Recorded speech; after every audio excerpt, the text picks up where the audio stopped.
Telugu PMC ప్రేక్షకులకు స్వాగతం. Hi friends, మీరు గనక ఇప్పుడే మా ఛానల్కు వచ్చినట్లయితే మా ఛానల్ని సబ్స్క్రైబ్ చేసుకోండి. సబ్స్క్రైబ్ చేయడంతో పాటు పక్కనే ఉన్న బెల్ ఐకాన్ని క్లిక్ చేయండి. మా టీవీలో ప్రసారమైన హిందీ సీరియళ్లలో ఈ తరం ఇల్లాలు సీరియల్ ఒకటి. ఈ సీరియల్లో తెలుగు నట సూపర్ హిట్ అయింది. ఈ సీరియల్లో సంధ్య క్యారెక్టర్లో నటించిన దీపికా సింగ్ తన అద్భుతమైన నటనతో తెలుగు ప్రేక్షకులను బాగా ఆకట్టుకుంది.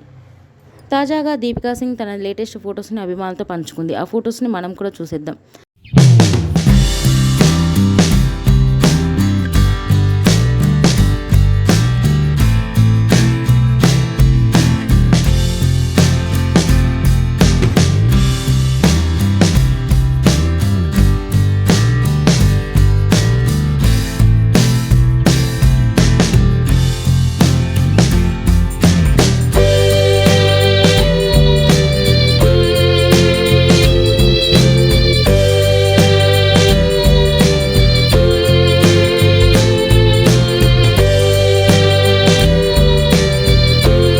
ఈ వీడియో మీకు నచ్చినట్లయితే లైక్ చేసి మరిన్ని టాలీవుడ్ లేటెస్ట్ అప్డేట్స్ మిస్ అవ్వకుండా చూడాలంటే తెలుగు పిఎంసి ఛానల్ను సబ్స్క్రైబ్ చేసుకొని పక్కనే ఉన్న బెల్ ఐకాన్ని క్లిక్ చేయండి.